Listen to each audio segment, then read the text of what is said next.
Welcome everybody to tonight's City of Dayton, Kentucky Council meeting at 7 o'clock. We'd like to get our meetings on promptly. Have a roll call, please. Member Neiman. Here. Member Kelly. Here. Member Levins. Here. Member Wyrick. Member Volter. Here. Member Neary. Here. Mayor Baker. Here. City Administrator Fawcett. Here. City Attorney Evanson. We'll go ahead and get Mr. Edmondson an excuse. He got caught up in a flight today over in Maine, so hope he gets home safely. And now raise for a moment of silence and the pledge.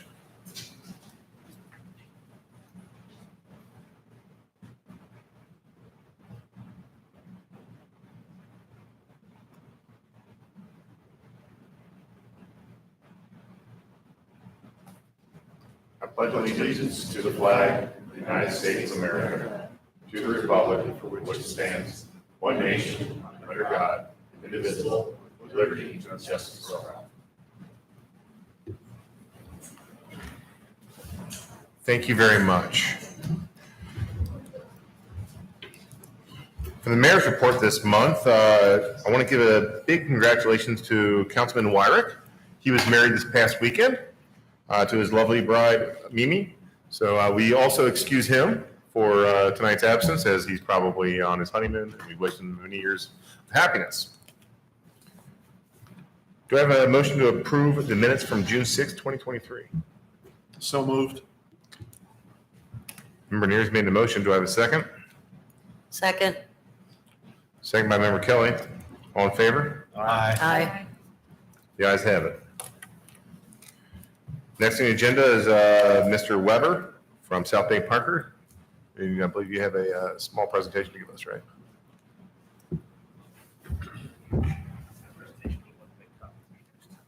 Great, thank you.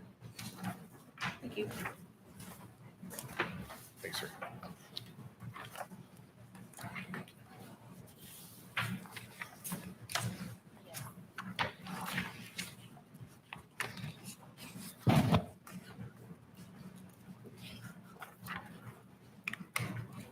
Let me know when you want to switch slides.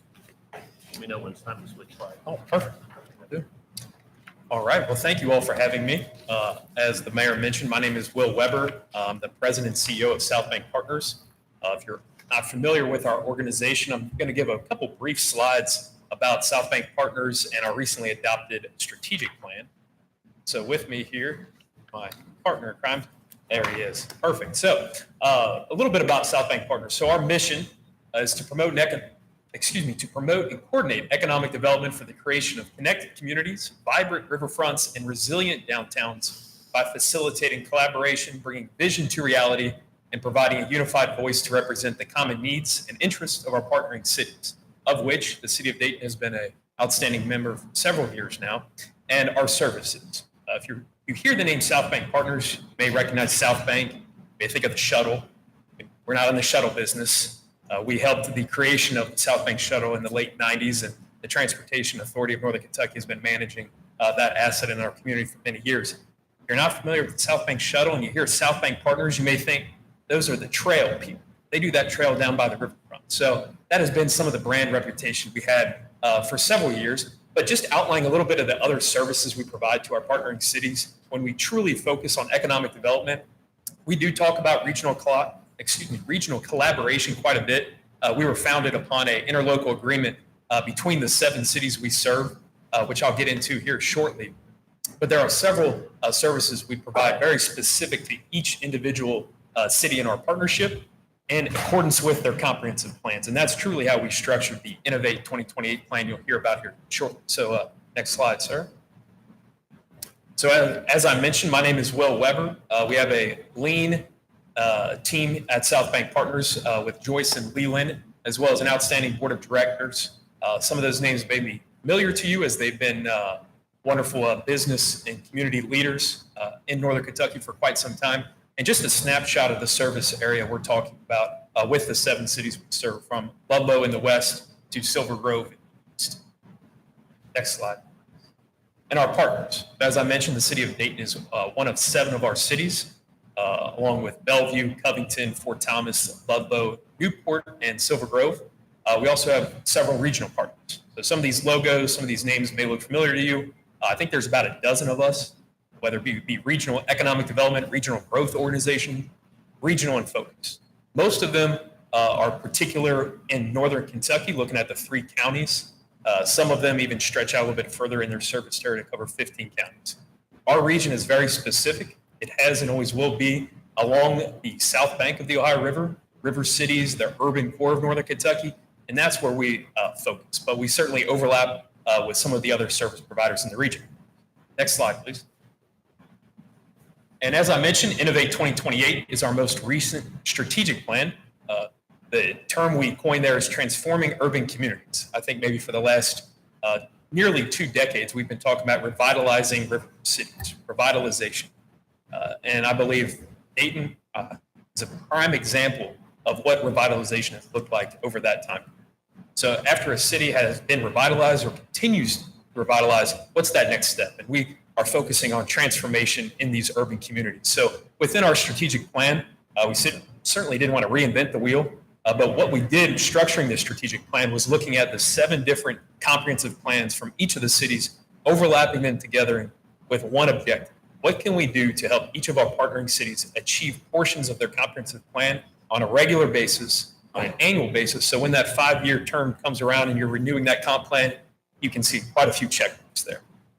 So the 3 focus areas we looked at was transportation and infrastructure, vibrancy and placemaking, entrepreneurship, and small business. And the one particular project that's been a signature project of South Bank Partners for quite some time is Riverfront Commons. So I'm going to focus a little bit more on that project here in the next couple slides. So Riverfront Commons. Next slide, yes. So you may have heard of Riverfront Commons. Riverfront Commons has been around for nearly 20 years. And throughout this portion of Riverfront Commons, it has been these pedestrian connectors from a vehicular bridge to on top of an earthen levee. There's portions on top of an earthen levee or near closer to the riverside. And with Riverfront Commons, we realized this monumental task of trying to connect several cities along the riverfront and create a sustainable transformational project for our region couldn't simply just be done one phase at a time. We had to look at multiple phases, multiple cities, and what is the quickest way to get to construction. And through that time, we've had a great deal of success, but through that, focusing solely on the construction of the project, we lost sight of what's the narrative, the brand. What does this mean? It's not just another trail in the community. And that's where we show up here, several of the greenways throughout the country. Who does Riverfront Commons want to be when we grow up? That's a good question to think about.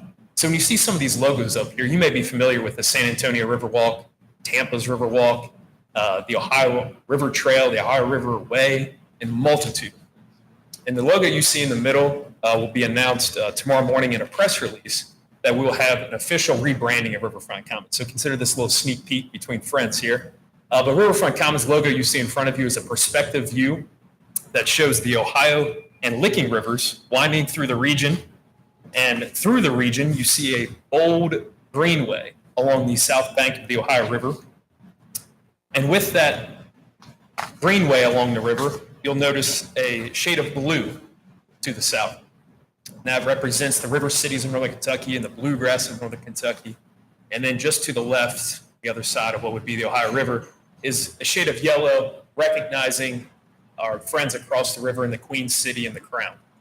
So we believe this logo and our new narrative, which I'll describe in depth here in our vision statement, really hones in on what Riverfront Commons is to the community. So Jay, next slide.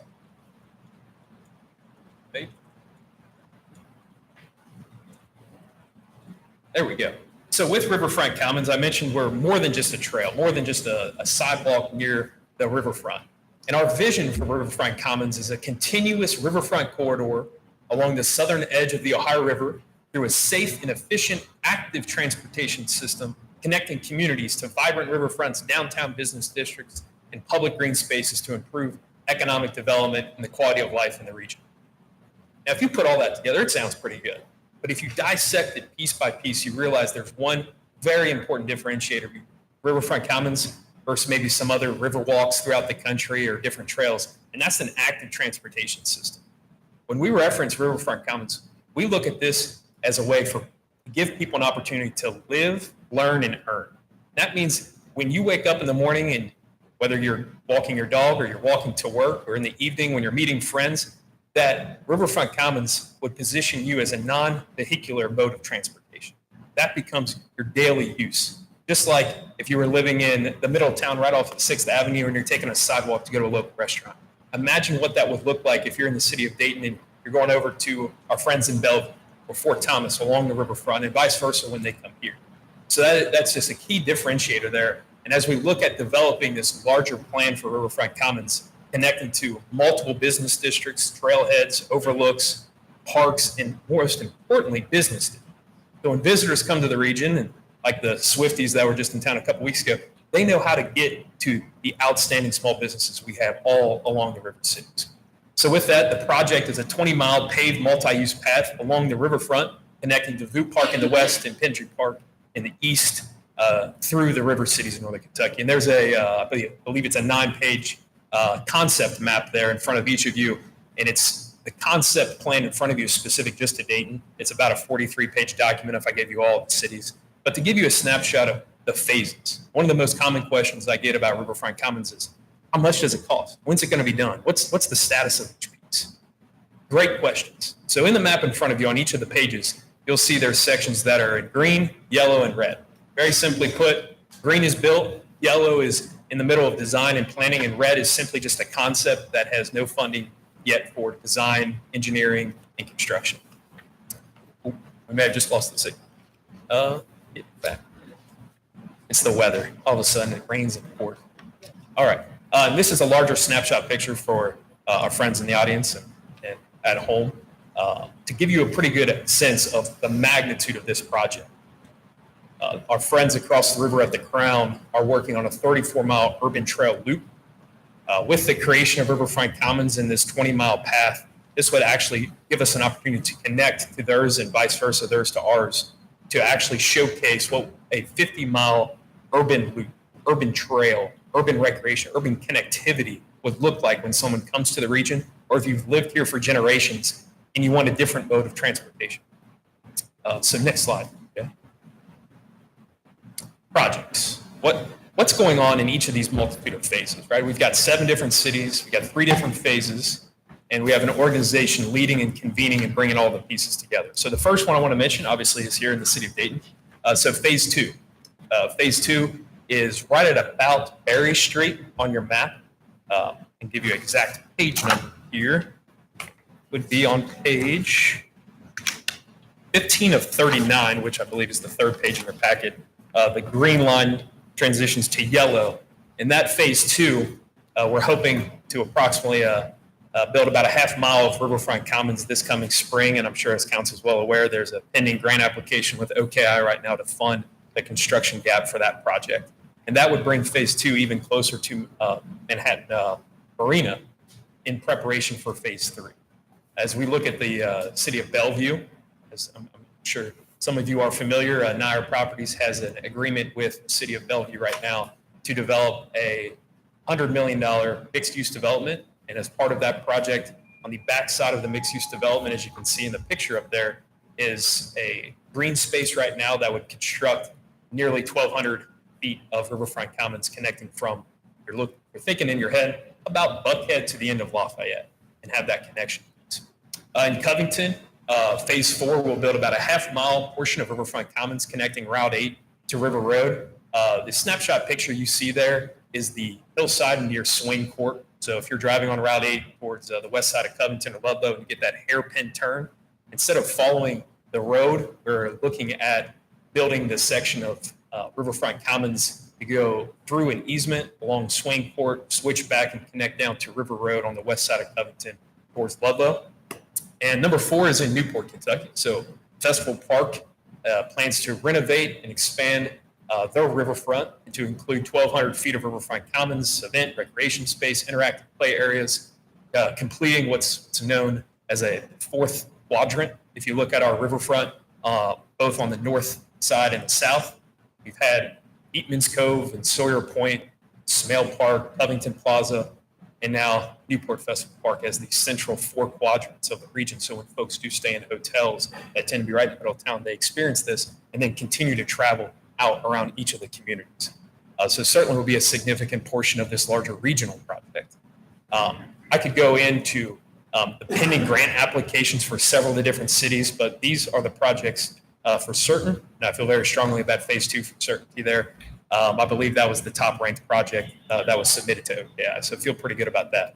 At a high level, that's the brand. You got a 9-page map in front of you. You got some different projects ongoing here in the next several months. Are there questions that you all may have at this point, things that you've been thinking, wondering about that I can help answer, or I can give you some more detailed information? First of all, Will, thank you. Appreciate the information. And thanks for coming. But I was wondering, could you email this to Jay and he could get it to us? Yeah. So, More than happy to. because one of the major questions I had the last time we met was a kind of a timeline for the other cities. I noticed we've had phase 1 constructed and we're moving on phase 2, and I see nothing from the other cities around us. And I was concerned because, as you know, one of the problems with these matching grants has been that the escalation of the construction cost. Yes. So obviously, our part escalates along with that. Mhm. So, and it's a big part of our budget. So that was one of my major concerns was about the timelines for these other cities to get started and do some things. No, absolutely. And I would say just as a general hurdle for most is the funds for Riverfront Commons always falls on the back of the cities that Riverfront Commons is located in, right? And it's hard to justify a cost of the planning, design, engineering and says, well, that's the first stage. Unless you have that, you can't do construction. Sure. Right. Sure. And I think one of our recent successes here, and there's a couple slides on that I just wanted to touch on, was with the RAISE grant. And that was looking at the project in its totality and saying, if we continue to wait for each city to appropriately fund each of the phases of their portion of Riverfront Commons, this is going to be another 20 years. This is a huge project that takes a great deal of teamwork. So working through this RAISE grant is a good way to help expedite some of that timeline. And that will cover all the planning, design, engineering, and pre-construction costs for the entire 20 years. That way we can focus on construction. It makes it a little bit easier for everybody to say dollar for dollar, we're building this thing. And several of the other communities that are in the process of building a portion of Riverfront Commons, working with different studies with the Army Corps of Engineers has been an ongoing effort. I know at least 3 of the cities have a feasibility study complete. And now we're working on an easement agreement with the Corps and language from private property owners. The other piece is a general feasibility study in order to build Festival Park in particular. To build that whole phenomenal park out, you need a global retaining wall. In order to build a retaining wall, you have to have a study. In order to have to study, you got to have funds. Before you have funds, you have to authorize them. So dealing with the federal government is an absolute joy every day. So at least hopefully that'll give you a pretty good high level of what's coming down the pipeline. I know the Covington section there, I believe their phase 3 was the latest completed portion, and that goes from Covington Plaza further west. And I believe we're fine-tuning that section a bit to help widen it. The goal is if you have an entire 20-mile path and it's only about as wide as the sidewalk, I think we missed the part. We want to make sure we've got a high quality. But happy to send the PowerPoint over and the maps as well if you want to.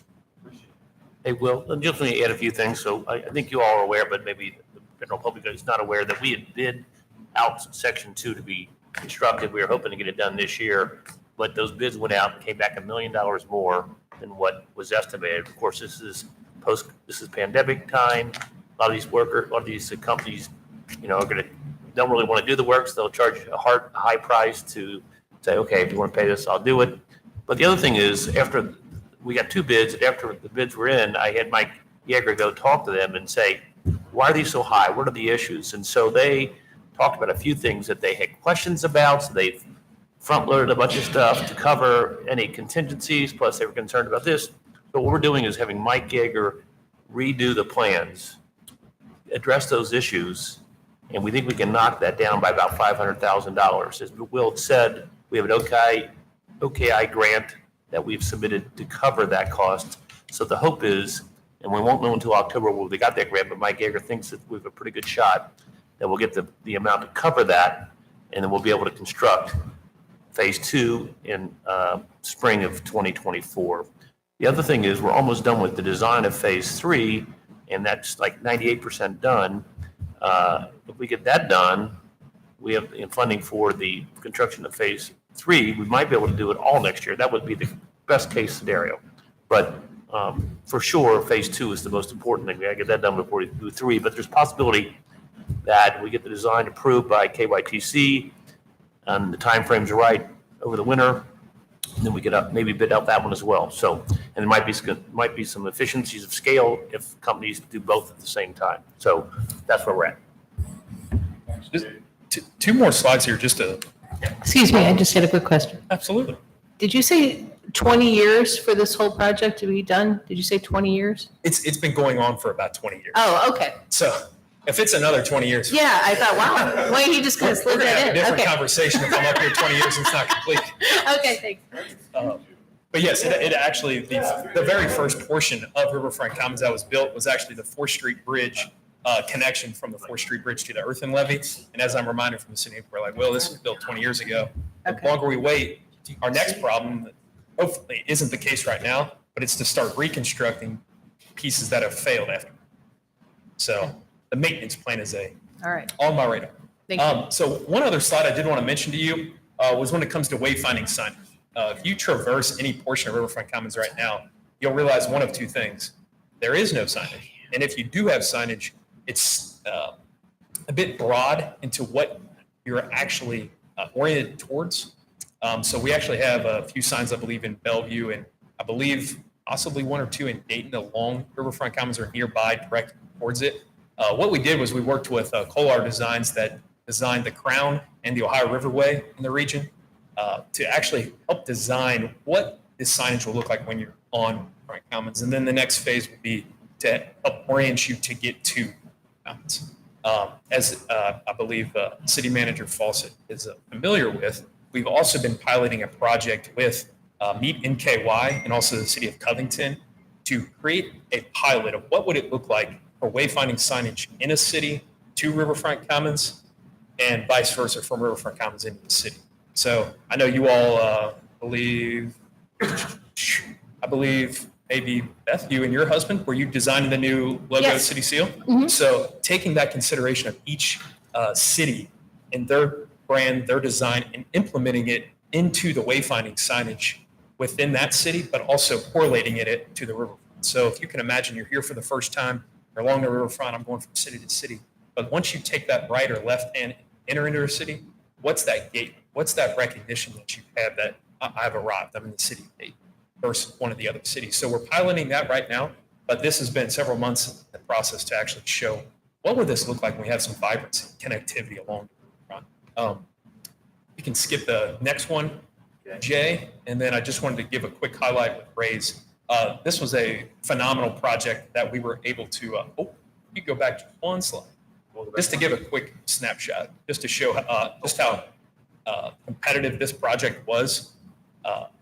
The RAISE grant stands for Rebuilding American Infrastructure through Sustainability and Equity. And the U.S. Department of Transportation is the entity that awards a RAISE grant. This is year 2 of the RAISE grant. And we were recently awarded the grant to help cover this pre-construction cost for the full 20 miles. And that bottom portion there within the funding commitment just shows you that that was a $3.7 million grant that we received to be matched by just shy of $1 million that's split between each of the partnering cities. And I mentioned to Jay earlier, happy to come back in the next several months, give you a detailed timeline of what that funding commitment looks like for each city, what that portion is, as we prepare to execute an agreement with the U.S. Department of Transportation. But I just want to put this on your radar now that this was a big, big win for this project to move it over that hurdle and avoid coming back 20 years and not complete. And one more slide here, just to give you some last statistics here. There was $2.26 billion available for RAISE, and it is the most competitive pot of money from the U.S. Department of Transportation, and they received $15 billion in requests. So to be one of 2 RAISE grants in our region, one of 4 in the state of Kentucky, and one of 50 specific to planning, and one of 162 in the country, is a pretty big deal that the folks in DC recognize this is a really sharp project. Because when you look at the folks throughout the country that receive this, more likely than not, their population doubles, triples, or it's 10x what we have in Kentucky. So this is just a big win for us, and just want to give a shout out. I know Jay worked really hard from the city of Dayton. Mike Yeager put together the proposals to actually showcase what this project would be, and their counterparts throughout each of the 7 cities we serve. So certainly appreciate the support, and more good news coming this way with Raise in the coming months. Happy to come back again. Any more questions? Myself, Riverfront Commons, Raise Grant, South Bank Partners. Going once? Going twice? Council? Next. You're always welcome back to discuss. Love having you here, Will. Appreciate it. Thanks, Mayor. Till next time. Thank you. And I'll get this to Jay, so if you guys have any questions via email or share it on social media, I love the tags. We'll share it. Thank you much. Thank you. Thank you, sir. Thanks. Thank you, Will. During that presentation, we were lucky enough to have Councilman Wire join us. I excused him because he was married this past weekend, but we are glad to have his presence. So welcome, sir, and congratulations on your wedding. Thank you. 13 years ago or so, I started paying attention and getting involved in Dayton, the ongoings of Dayton, Kentucky. It's been a long time, it feels like. During that time, I met a gentleman on our fire department that was super kind, super professional, and super involved in the city of Dayton. And his name's Adam Hall. And he's been given all his professional career to this city.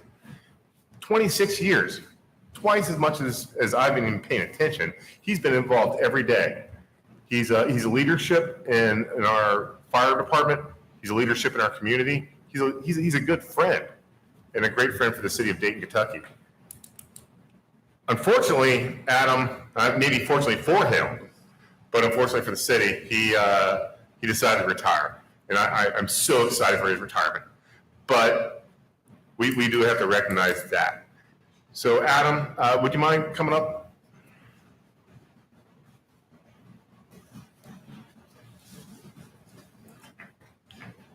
Thank you so much for your devotion to the city of Dayton, Kentucky, also Bellevue, Kentucky, the fire department, the building of that department from where we went through the transition of joining the 2 fire departments.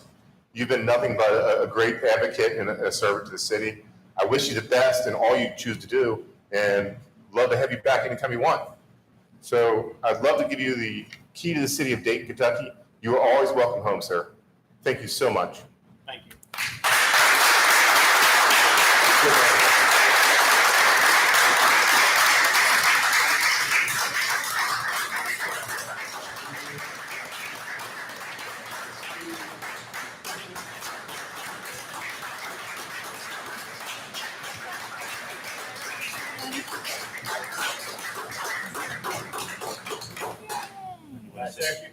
Hey, take a stand, man.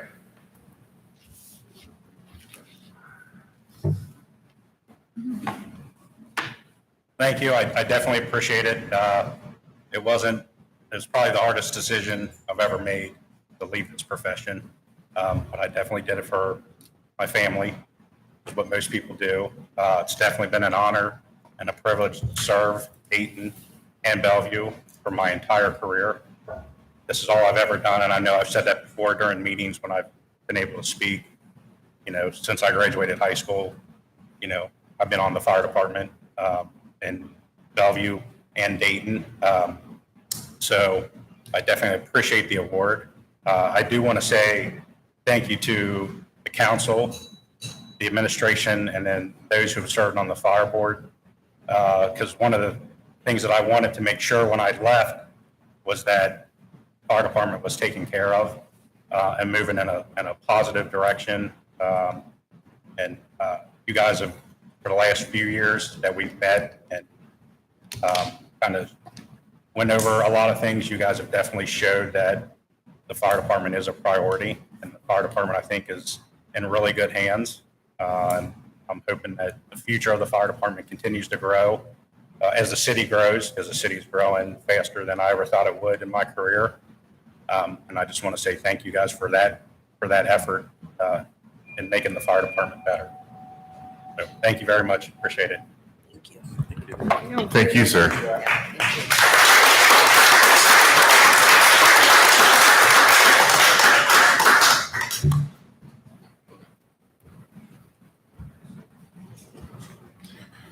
You won't miss hearing those tones. That's Yeah, for sure. I was thinking the same. Sleep well.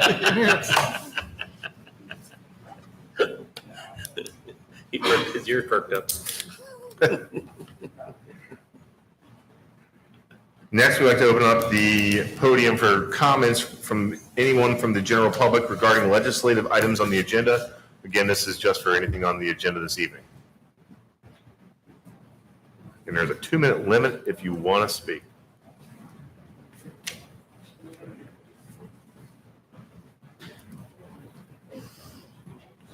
Thanks, gentlemen. Thanks.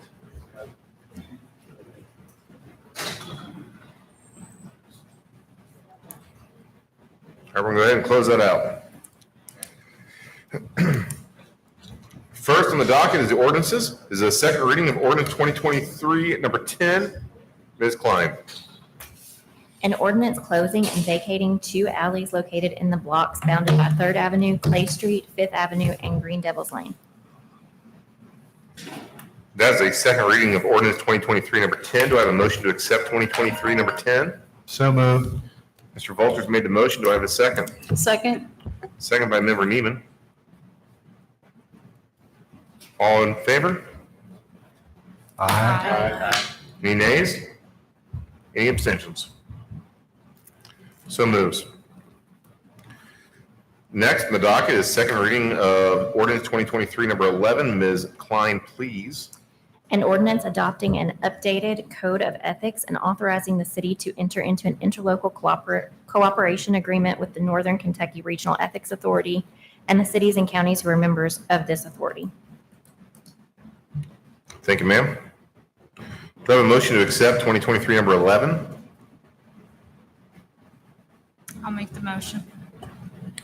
Ms. Lovins made the motion. Do I have a second? I'll second. Second has been made by Member Wyatt, which opens it up for discussion. Do we have any discussion from council regarding 2023, number 11?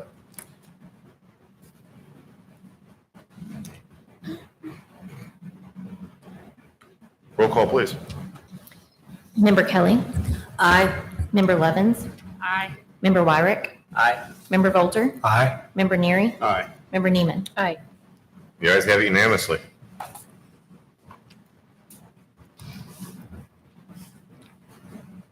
Closes out the ordinances and moves us along to the orders and resolutions. The first order of resolution we have on the docket, and the only one we have, is 2023, number 22 Romeo. Ms. Klein, please. An order resolution authorizing the mayor to enter into an interlocal agreement with the city of Bellevue, Kentucky, allowing golf carts to enter into and travel within both cities. Do we have a motion to accept order resolution 202322 Romeo? I'll make that motion. Member Neiman's made the motion. Do I have a second? I'll second. Member Lovins made a second, which opens it up for comments and conversation. Couple questions. Mr. Voller, please. So my understanding is that Bellevue put their ordinance on hold because of conflict or discussion or disagreement on whether or not golf carts are going to be allowed on Fairfield Avenue. So they passed an ordinance, but they may have put the resolution adopting the interlocal agreement on hold. Okay. Yeah, so under this agreement, you have to follow the rules in each city. So if they don't allow them in Fairfield, you'll have to go off and go around Fairfield when you come down 6. So you could go on to Fallon and go through the alleys. So we're not going to change what we've already adopted. No. Okay. And That's all I wanted to make the sure. interlocal agreement's clear that you have to follow the regulations of Within the each city. city. Okay. Right. And I believe they're looking at adding golf carts on the avenue, on Fairfield, correct? They are. That's the discussion, They right? kind of missed the mark on that one. What's that? So they kind of missed the mark on that one. Yeah, They're well, supposed to be visiting the businesses. But we appreciate their reconsideration. Any other comments regarding ordinance 2023-22 Romeo? All right, comments are closed. Roll call, please. Member Levens? Aye. Member Wyrick? Aye. Member Volter? Aye. Member Neary? Aye. Member Neiman? Aye. Member Kelly? Aye. The ayes have it. One note on this, sir, and now that it's passed, I hope we can pursue the same kind of an interlocal agreement with Fort Thomas, since so much of our southern border borders Fort Thomas. We actually, Frank and I were at a Northern Kentucky City Managers meeting last week, and we raised the subject with their city administrator.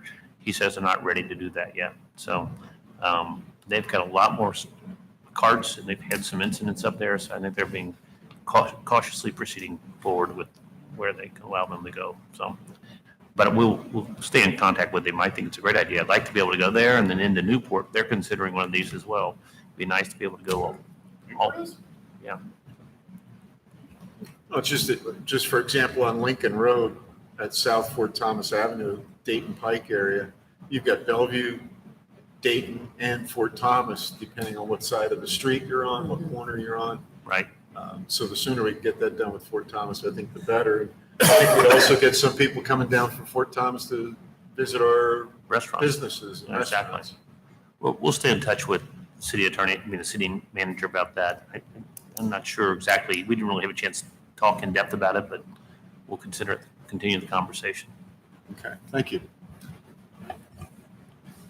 Thank you, Member Neary. Brings us along to the Department Director's Monthly Reports. I got a new phone. This is going to upset Mr. Atkins because I know how much he likes to wheel. So we'll go ahead and let ladies go first. Ms. Patterson, if you would please, for code enforcement. I think you got a pretty great report this month.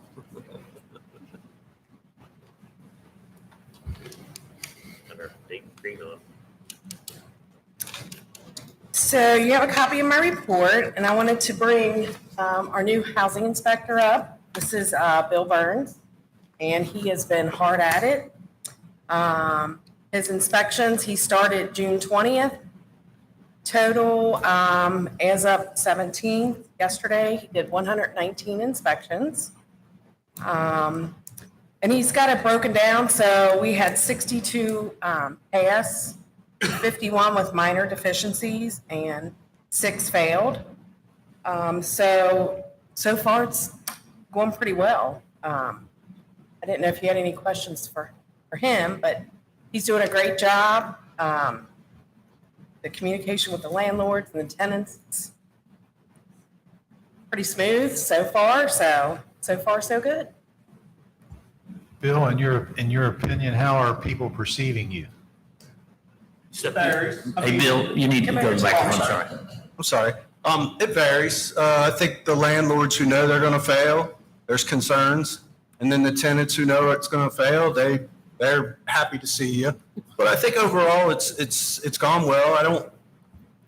There's more passes than I expected. I expected to be more minor deficiencies. You know, there's only been 6 that have truly failed, but everybody's been receptive to it. Haven't really had any blowback. So I think everything's going in the right direction. Great. Appreciate your hard work. Thank you. And I think it helps too. Bill is a lifelong Dayton resident, so, you know, people know him and they feel comfortable and working out great. We've heard only good things. He's very professional. We're really happy with what Bill's done so Right. far. Yeah, going really well. This is important. This is getting a better quality of life to a lot of people For and making sure. sure that the properties are taken care of. So I appreciate your efforts, Mr. Burns. I know you come from a long line of Dayton servants, so thanks for stepping in, man. Appreciate it. Any other question? 17 pages. Busy. You've been busy. Maybe someday we'll get down to just a couple of pages. Oh. Everybody will be compliant. I hope so.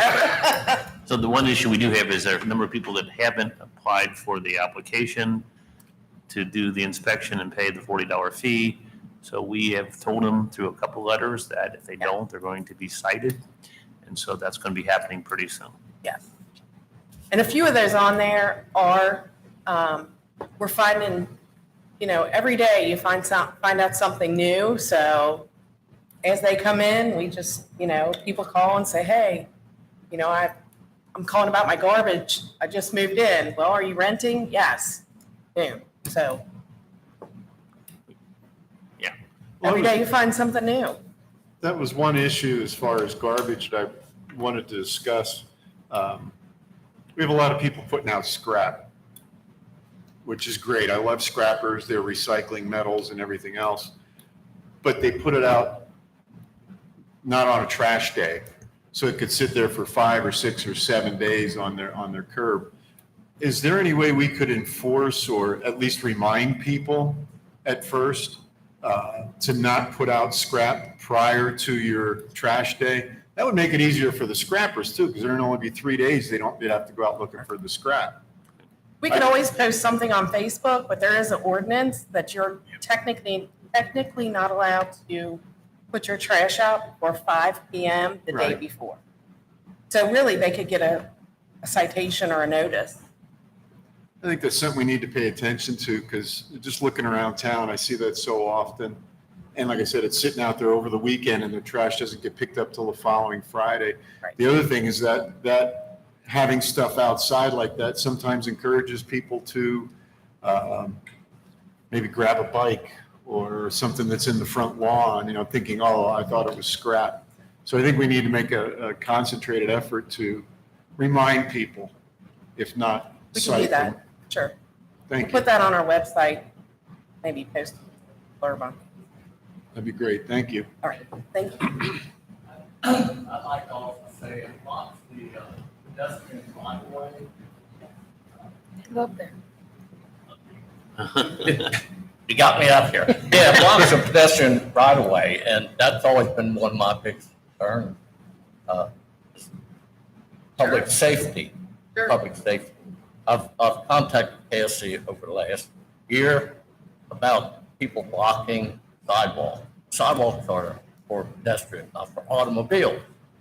We have a lot of automobiles that stick out over the over the sidewalk, and this causes seniors like myself, children, people with disabilities to get out in the street. But, we don't have a prayer against a 3,000-pound car. And especially going up and down Irving Terrace, it's really, yes, it's really dangerous. I hope that maybe we could get together with a couple people and get some kind of committee going to talk about this issue with the public right of way and the pedestrian safety. Thank you. I appreciate it. Mr. Baker's great. He'll be out on his walks and Yeah. text me a picture of a tree that's hanging out on the sidewalk. Right. So he's great. He walks around the city and sees a lot of things that other people don't see. So I appreciate that. I appreciate you. Thank you. We definitely should do a public education campaign, both about when you put your materials out and not putting them on the sidewalk. We can do that. Charity can put that in our newsletter. We put it on Facebook. That's a good start. Let's let people know, here's the rules. Please abide by them. Yeah, and especially going up and down the Irving Terrace, I know a couple of council members see this. They have signs out now. Vision 1, this is Cincinnati, slow the flock down. It's really dangerous going down Irving Terrace because it is so narrow. Right. And as you get down to the stoplight, automobiles stop there trying to maneuver around. And when it does turn green and the cars come down Irving, they'll run the stop sign at 8th and Irving to make it down to the red light, to the green light. I think Joe might have brought that up a couple of years ago about maybe changing that to a four-way stop sign. That might be something that we need to take a second look at. Thank you. Thank you. Thanks, guys. I think when people do leave out a water heater or a washer dryer, they do it with the best intentions, trying to help out their neighbors, saying, hey, here's some free metal or whatever. But we do have to let them know that that's just not the right time to do it. It's all good intentions, and but we just got to make sure everything's being taken care of properly. Thanks for your comments. Since we've done the ladies first, we'll now go alphabetical order, which Chief Atkins, that means fire's up.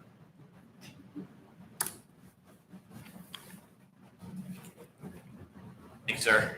You all have my report. A couple of things to report. I'm happy to say that by the middle of August, we will be full for the first time in probably over a year. So we've made job offers and just waiting on backgrounds and physicals to be full. One for an empty spot and one for Captain Hall spot. We've started having meetings with iHeartRadio regarding the fireworks, the end of the year fireworks show. That's always a big deal. So we'll be having several more meetings with that. Myself and Captain Schaefer attended a train-the-trainer for Asher, which is the active shooter hostile event response. It's basically the new active shooter training. Used to be for schools. Now it's for any kind of for a church, Kroger's, movie theater.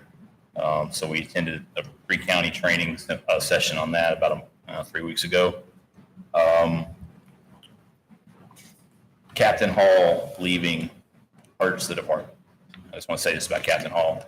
I stand up here every month and I give my report. I'm able to do what I do because of Captain Hall. He has been a calming force for this department. He has institutional knowledge of these cities. He just can't. He grew up running these cities. So, it's a big loss to the department, him leaving. We'll train these guys the best we can. And we still got some homegrown guys on the department. I think I've got 3 that have actually, grew up and went to school in either in Bellevue or Dayton. So, but that kind of knowledge is just not stuff you can train. They know the ins and outs. They know all the hydrants, cities. They know the alleys. They know the cut throughs. They know the residents that have been in the cities their whole lives. So I wanted to make sure that Captain Hall, and hoping he'll watch this, but make sure that he knows how much him leaving it's a hole that we will not fill. So beyond that, I don't have a whole lot else to share or comment on. That's really a heck of a report. Does anybody have any questions, comments? Short and sweet. Short and sweet. Thanks for your report, sir. Thanks, sir. After fires, police, Chief Hatfield.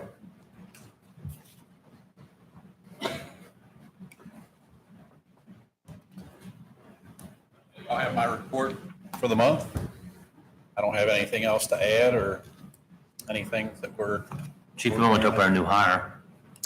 Well, he's still officially with NKU right now, Okay, so I was kind of wait on that. But Gilbert Marksberry left. He was with us for roughly about 8 years. Went part-time to Highland Heights. We're able to get Alex Turner, who is a veteran officer. He was with the Cleveland Police Department, Campbell County Police Department. He's at NKU right now.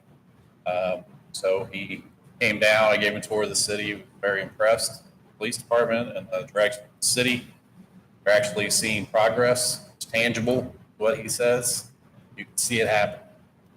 He wanted to be part of that. So he'll be starting on the 24th. And then we're going to be preparing for Officer Wilkie. Sergeant Wilkie going to be retiring in October. We're looking to fill his shoes in the meantime. We do have one subject in mind. He is a Dayton High School graduate, lived here in Dayton. I'd like to see him come. So that would give us two Dayton high schoolers, Dayton residents now. So pretty neat. I think it's it. Do you have questions? Questions, comments, concerns for Chief Hatfield?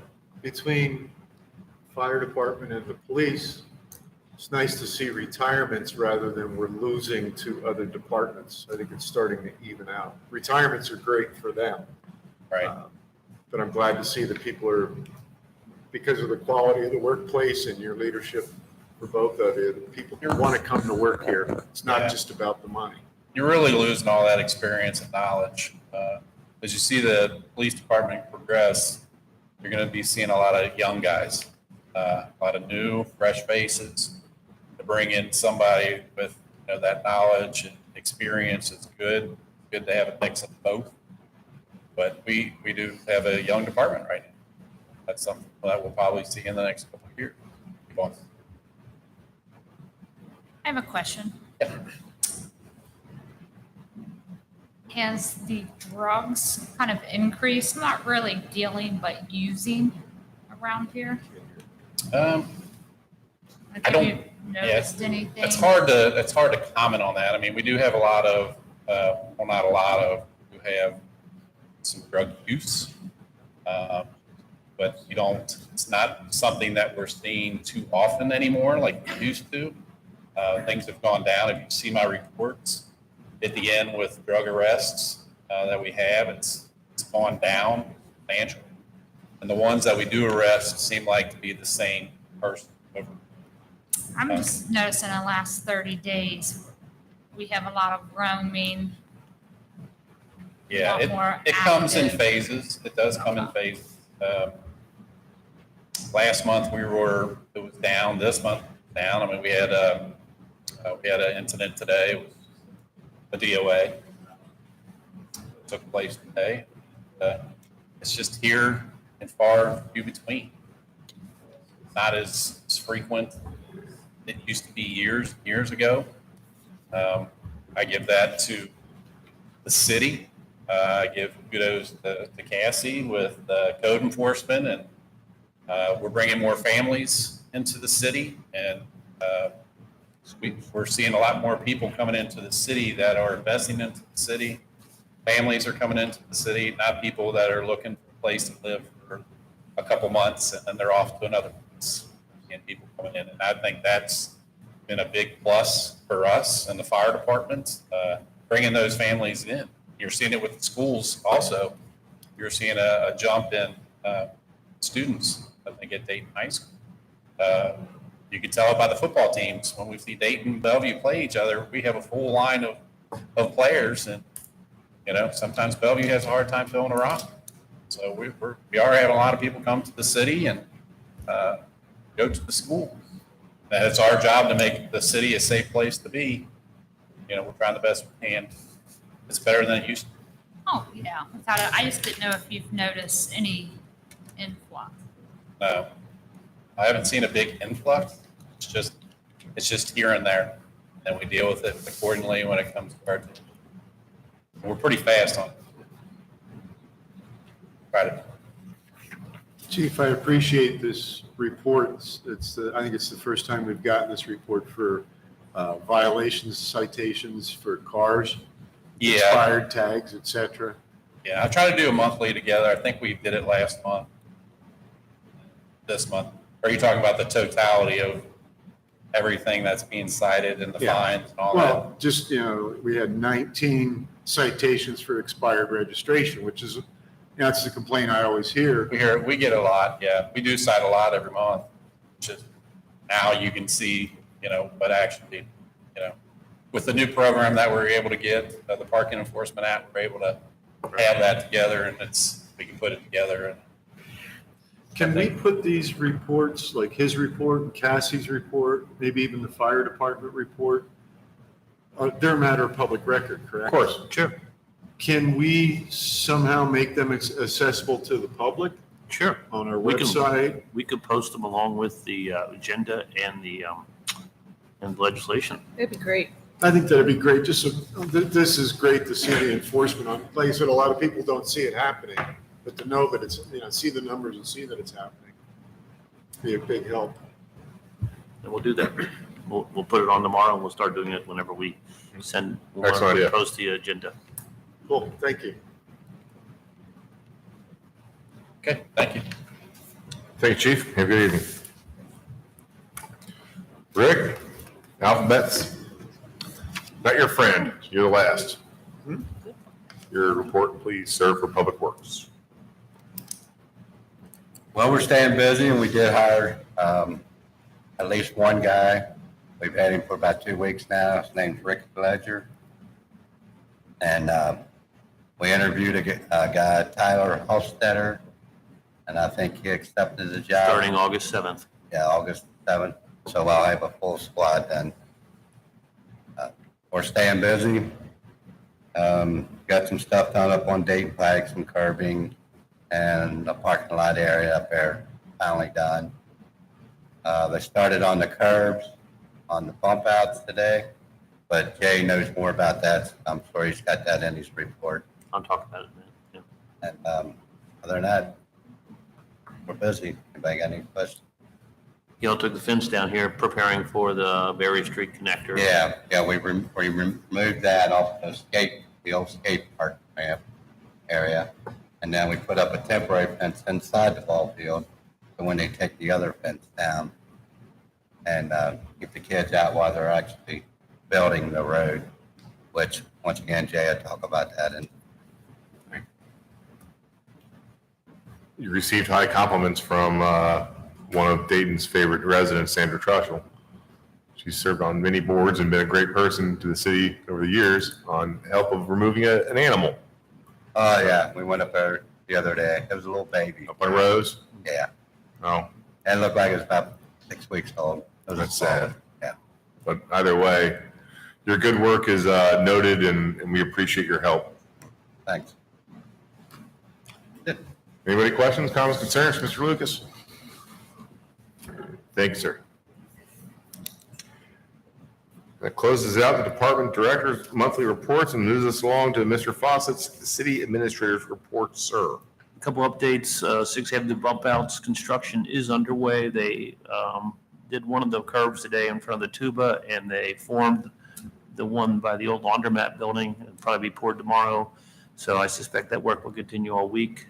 And then, as you'll notice, there's a lot of people concerned about how much they were cut out, but you'll see that the curbs are actually about a foot or two from where the cut is in the road. So it's not going to be out there where they are now. So once you drive by, you'll see that the curb cuts are not as far out as some people think they're going to be.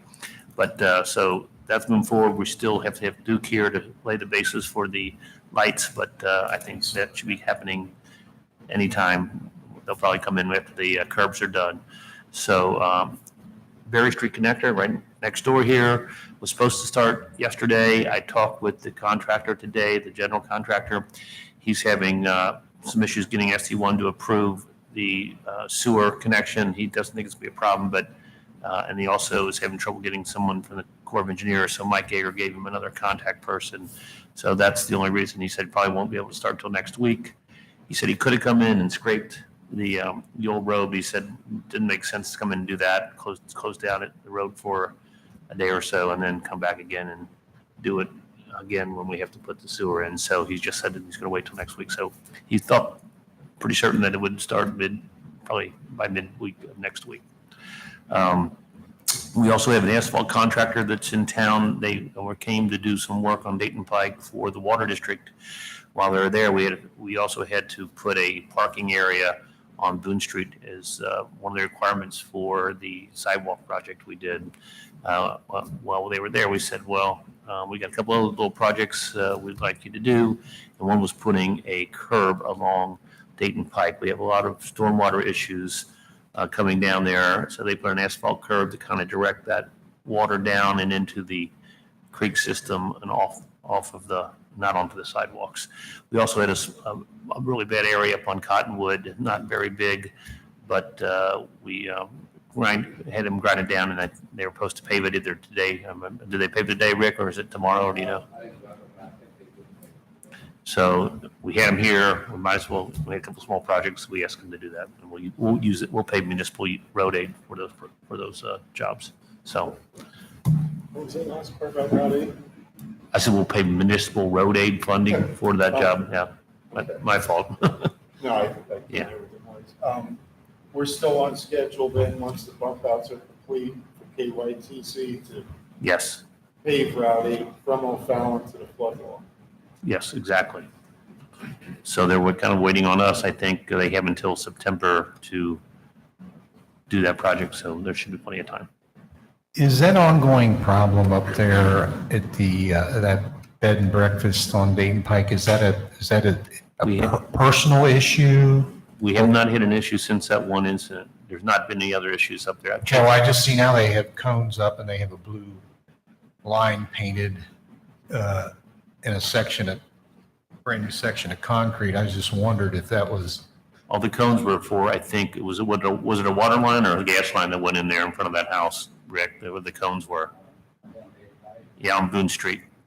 I think they put was that gas line? okay, so that's That's all stuff. that was, yeah. I don't think we've had any other issues since that one incident. That's all I have, Mayor. Thank you, Mr. Fawcett. Do we have any questions, comments, concerns for Mr. Fawcett on his city administrator's report? Good work, man. We appreciate you. Next on the docket would be audience comments. Anybody from the city or outside the city, for that matter, is welcome to address city council administration. State your name, address, and just keep it 2 minutes, as is our law. Time is 8:00. I'll give it 8:02. Hello. It'll be just. My name is David Kubza. I reside at the Gateway Flats Apartments at 256 Manhattan Boulevard, apartment 417. I came here to ask a question regarding the apartments. They note that they have video cameras and operating, and warns people when they go in over the bridge that they, or near the bridge that they have to enter the space on the first floor, that they have this video surveillance. So I was curious to know who has access to that surveillance camera and that video. Is the city or at the police? And I asked because I was walking on that bridge over the winter, and I felt they were negligent in the sense that it was snowing. It snowed like 10 days beforehand, but all they did was shovel out a one path to the two doors, or one and then it split off. And so you had the melting and the freezing, melting and freezing. I thought it was clear. I was walking back from Tuba with some pretzels, and I ended up on my butt, and it hurt. And I said to myself, well, how could I say that since it's on video, since we get reports that we're on video by the management who says you're on camera, and whether or not that is accessible to me if I wanted to prove that they're negligent. So it's not, the police don't get any private video. That's all private. That's their video. They can do anything they want with it. I think the only way you would be able to get to it is if you filed a lawsuit and subpoenaed the video. But do they have to keep it? Is there a rule or an ordinance that says that apartment complexes or people that have that video equipment, are they required to keep it for a certain amount of time or what? I don't think so. We, as a city, have all kinds of obligations to keep our stuff. I don't think there's any, that I'm aware of, any law that requires them to keep any video for any period of time. All right. Well, I thought I'd ask because, I'm trying to learn civics by doing. Thank you. Thank you, Mr. Cubs. Appreciate it. The podium is still open for anybody who'd like to address city council or administration. I don't see anybody raising up, so we'll go ahead and close that part. Brings us on to our next moment of new business. Do we have any new business to address to city council administration? I would like to add something. Ms. Lovins, is your microphone on? Yes, Okay, thank you. trees. Yes. Is there an ordinance regarding trees? Trees. Yes. For an example, my neighbor owns a house, they are his trees. Why is it someone else's responsibility to pay to keep cutting their All right, half so- or fixing the damage? I had to deal with this myself. Is the tree coming over in your yard? That is correct. Okay, so you are allowed, and correct me if I'm wrong, city administrator, or anybody, you are allowed to protect your airspace, Correct. and so you can cut down, and they can't do anything about it. If that tree is a concern to you that's going to fall and damage your property, your car, your body, whatever, you're supposed to send them a letter, a certified letter saying, I believe that your tree is a danger. And when they receive that, then they now have that on their insurance and not on yours. I don't think, and correct me again if I'm wrong, that there's anything that the city can do about a tree on a personal property that we must require them to keep it to a certain level or anything like that. It's an issue that comes up a lot, but private property, trees on private property are the responsibility of the private property owner. And if you think it's dangerous, he's right. You should put them on notice of the potential danger and keep a copy of that, send it by certified mail. So CC the city. So when you send that email or that letter, CC the city, and that way we have it on file that you made a complaint to them. So that way it doesn't hit your insurance. And then who owns the trees on the sidewalk? Is that considered the city of Dayton? no, on anywhere, any trees that are between the sidewalk and the streets are our responsibility. That falls onto the city. Yes. But you're allowed to cut those back if they're coming on your property. And we generally won't cut them back unless they're dangerous. We cut down a number of trees that are dangerous every year, but it's very expensive, so we Yes, it is. attack the ones that are the worst first. Jay and I were doing an alley walk the other day, and we had the exact same question brought to us by a resident, that the backyard tree was looking like it was going to collapse into their garage. And unfortunately, it wasn't, a tree that we The could take care problem of. is we have homeowners who do not take care of what is in their yard. Yeah. Therefore, it spills over and then let's say it rips down my fence. And guess who's going to probably end up cited because I have half-assed fence? It's getting exhausting. Like where does it end? Yeah, our main focus with code enforcement is on the actual structures and those issues, but trees are I something mean, that, there's no we ordinances couldn't on put trees. something in where trees would fall under blight. It's like if I own a home and I don't maintain a certain look or take care of it, the city can fine me for that, but we can't. Can we do that. update? We'd have to look at that. I don't know. You're getting into a can of worms because we'll have everybody in the city who has any concern about a tree and calling us, and she's kind of busy though. We already get calls like that all the time. We always say this is a private property matter that you have to address with your neighbor because we get involved in these. We don't have time for anything else. That happens all the time. So, but we can look at it, but I think you'd have to hire probably another code enforcement officer just to deal with questions on that issue. Most cities don't really get into tree issues. If it's a really serious issue, then we could, it looks like it's imminent collapse, then I think we could probably do something. But, who's to say, if it is or not, you hire an arborist, you're going to spend several $1,000s for somebody to come in and do Yeah, it, I've spent quite a few. Yeah. So it's not an easy solution. I had the same issue with my neighbor's tree was like 60 foot tall. Again, the property's rented out, so it's not well taken care of. It's just the situation's getting exhausting. Excellent point. Do you think it's in danger of falling? Oh, it's going to come down. I just was curious if we had some kind of ordinance, something in place. We don't. Some cities do have tree ordinances they pass, but we don't have. And a tree most ordinance. decent homeowners, if you speak to them, they work with you. Yeah. Cassie, I'm not aware of any code enforcement regulations regarding trees, are you? Yeah, you might want to come up here and talk because people at home can't hear you. I've done that.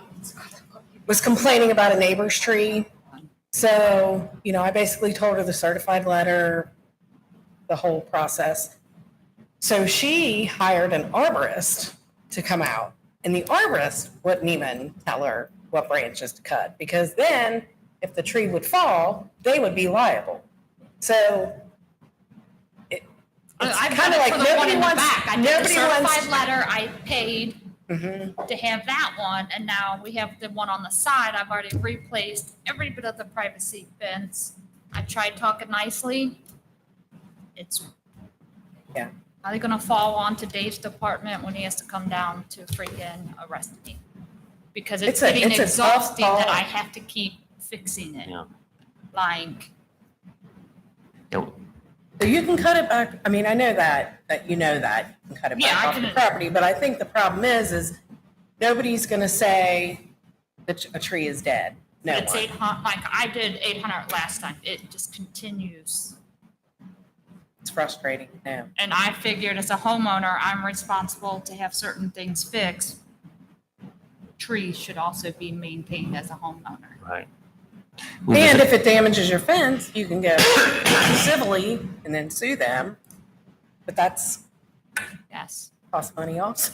So You know, we have the same issue in Covington. They have many more trees than we have, and we pretty much the same thing. That's between the property owners to deal with, and the city did not get involved because it gets really, it becomes a mess, you know?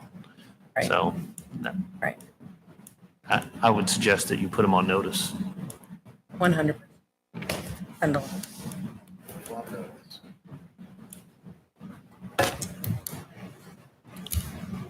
Thanks, Cassie. Thanks, Jay. We have a new business to bring to council administration?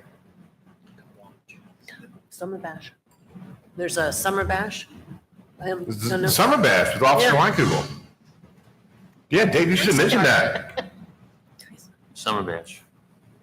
The Summer Bash, this is Saturday, right? Yeah, Summer Down at Bash. Gill Inn. Officer Weinkugel is put together a great little meet and greet with the police, and there's some prizes and there's some games.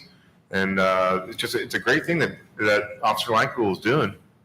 And he does it completely by himself. He didn't ask for any help, and we're really proud to be able to support him. So if you're not doing anything on Saturday and you got some kids, or if you just want to come and hang out, come on down to Gill Inn Park and come down to Summer Bash.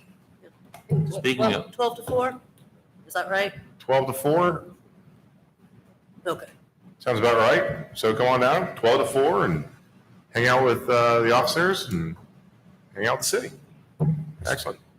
Mayor, speaking of future events, the final Friday this month is going to have two bands in Memorial Park, or Monument Park, and we also will be kicking off our entertainment district, the Rope Walk. So that will be the kickoff. We got approval from the state, a week ago or 2 weeks ago.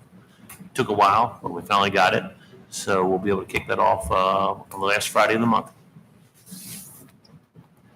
It's doing very well. Seems like every month we have more people. It's a great event. Any other new business? I've been quiet too long, some people say. Yeah, I've got a couple items, sir. I wanted to, on behalf of the whole city and our residents, thank our Caitlin Sparks, resident Caitlin Sparks. She's currently the chair of our park board. She brought the pop-up bike fixing down at Gilman Park last weekend. They had over 32 bikes that they fixed, and in some cases replaced bikes for kids' bikes that were just too beat up and they couldn't get the parts or fix them. They actually replaced the bikes. And even though it poured down rain and washed away, she had put down chalk or the starch paint for the, what do they call that? The traffic garden that they'll be doing. But just the pieces that were still there when I stopped down, the kids were really getting into that, having the lanes and everything else. And they're all very excited about the installation that'll be starting down there soon. I talked to the gentleman, and I forget his name now, who is a leader on these traffic garden projects. And to say that they're excited about us having it is an understatement. It's the only one in the state of Kentucky. And I'm really anxious to see that, plus the concrete work that they'll be doing down there in conjunction with that. So I wanted to thank Caitlin and Tri-State Trails for doing that again this year. Second thing is, and Mr. Baker brought this up, and I know how much of a problem we ran into trying to make 6th and Berry a four-way stop with the Kentucky Transportation Cabinet. But sitting down there, whether you're in Hometown Heroes or trying to cross the street, I think it's been a real success. Everybody's used to it. I'd like to see the same thing at Irvin. Because quite frankly, if that light, once you get out that light at O'Fallon, I watch them and they go, that's a long 3 or 4 blocks until you get into the business district or even past the fire department. I think putting a 4-way stop at Irvin Terrace is worth exploring. If we could, I don't know who to contact in the KYTC, the Transportation Cabinet, for an application for that. I know it took years to get that done at 6th and Berry. I think you'd start with Bob Yeager, who's the local engineer. So we could do the same thing, write the letter like I did last time. It took them a while. We'll see what happens. I mean, that seems to work out pretty well up there at Berry and 6th. So Would that require council approval, majority approval? it's a state highway. You would have to direct me to do it, but it's a state highway. They ultimately make the call. So you could say it was a request by the city council, that city council approved this, but there's nothing that council can approve that will change their mind. It might help that if you have council approval. No, I mean, does council have to approve making the request? I don't think so. I don't think so. The mayor can ask me to do that. I mean, but we could pass a resolution if you wanted to. I mean, maybe we should have Mike Yeager come and talk about it. Let him, he might have some ideas. Whether this one is as appropriate as the other one, I don't know. But We passed resolutions for 6th and Berry that didn't go anywhere. yeah, If we could Eventually explore it it. did though. Well, the second or third time around, I think it was, that they finally came around to. Rome wasn't built in a day, sir. Yeah. So if we could pursue that with KYTC on Urban Terrace, I think it'd be worth looking into. I think we should talk to Mr. Yeager about it. I agree that 6th and Berry was a success. I know you worked on it for years, and I appreciate your work on that, and I think it's a safety thing. If you want to pursue that with Irvin, I think the first step would be to speak with Mr. Yeager and get his thoughts to see if we should pursue it. And we'll be a no stoplight city if that was the case. We just need roundabouts. Roundabouts, yeah. Carmel, Indiana. Very interesting city. The last thing I have is going through the budget and the line items on the budget. And it's always been this way that whenever we sell surplus equipment or surplus real estate, that goes back into the general fund. I don't know if we need an ordinance or an order or just a change in procedure. I would like to see the surplus funds go back to the department. For example, if we sell a surplus police car, that surplus should go back into that department code. Public Works, same way. The other thing that I would like to see with that is if the city sells any city-owned real estate, that the net profits from that transaction should be put into Economic Development Fund. The reason being, Economic Development Fund was basically when we sold the marina to Mark Stark. And as has been pointed out, there's no more money coming into that except for a little bit of interest. I think that anytime we sell real estate, whether it be a foreclosure or we decide to give up property, that can help feed economic development. I don't know, do we need an order or ordinance written up on that, or? we kind of do that already with when we have a code enforcement situation. So we pay the attorney out of the economic development fund. So when we go through foreclosure, that money gets paid back into the fund that we use to pay him. And the code enforcement fines go into the general fund, but they are credited to the code enforcement department.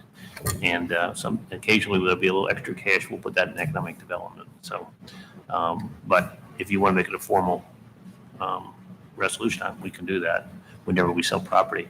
And it goes back into, we don't sell very often, but we could do that. Would everybody else be in favor of pursuing that, or is it a moot point? Sure. Okay. So I guess a resolution that we could all discuss and vote on? That's yeah. Was that the proper procedure? Yeah, so I would just say a resolution directing the city administrator to, it's going to be confusing when then there's always not departments that are doing it, but if a department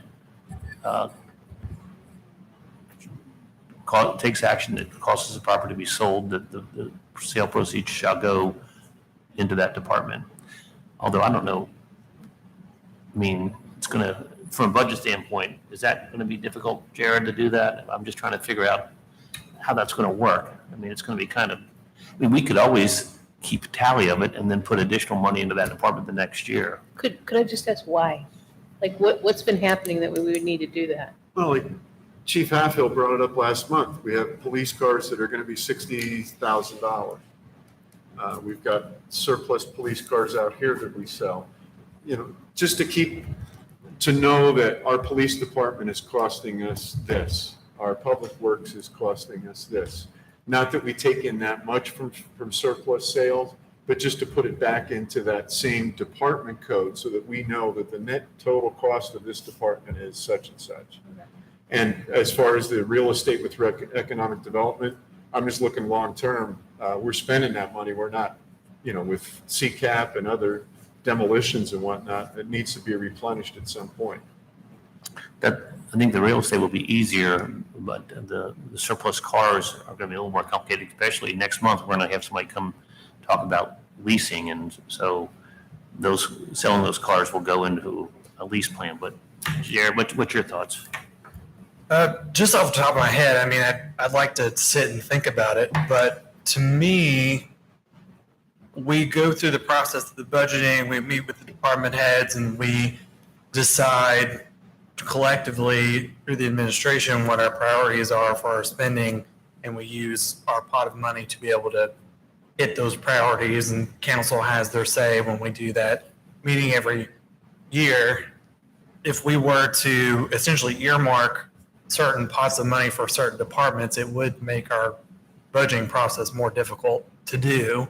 Right. And it could essentially limit our ability to get some of our priorities done if we say, well, we can't use this money because it's only for police. That's my concern too. I mean, we can keep track of it and let you know that. Here's how much we brought in for selling real estate. But I think it should be done with the overall budget process rather than. Yeah, and each of the departments kind of have the same amount of vehicles every year. It's not that the departments are growing in vehicles. So essentially when one vehicle goes out of service, another one is going to replace it anyway out of the general fund. And I guess technically we'd have to amend the budget every time we did it because we have a certain amount of money that the department gets. And then if Yeah, we would add have more to money- create special funds that were separate from the general fund that would hold the money year over year.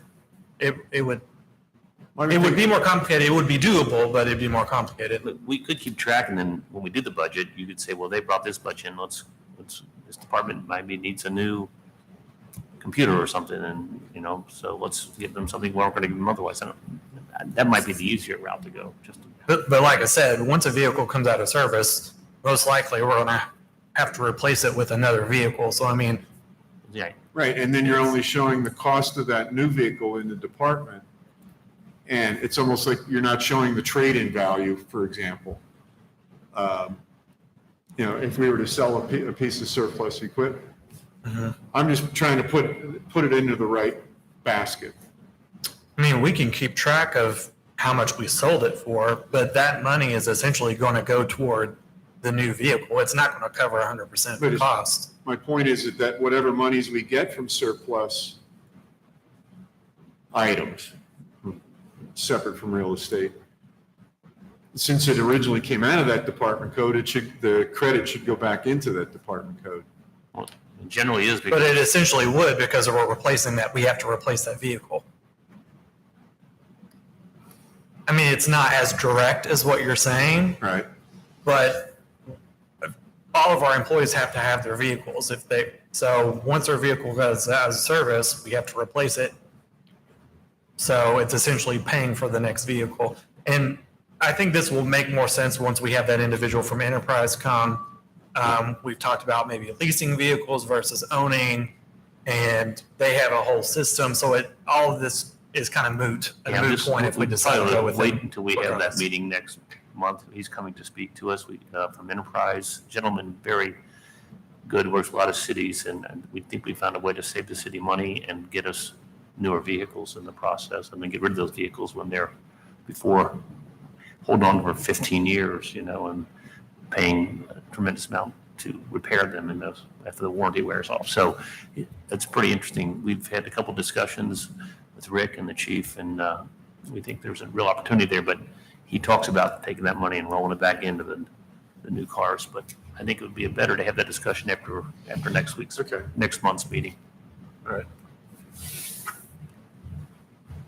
That's all I have, sir. That's good stuff, man. Appreciate Mr. Barks' remarks as well. Mr. Barks' remarks. That could be a YouTube channel. I'd watch it. Do we have any other new business? All right, we'll go ahead and close it out. Do we have a reason for adjournment? Anybody want to make that motion? So moved. Second. Member Neary's made it first. Member Volders made it second. All in favor? Aye. We're going to see you on the first Tuesday of August. Have a happy 2 weeks.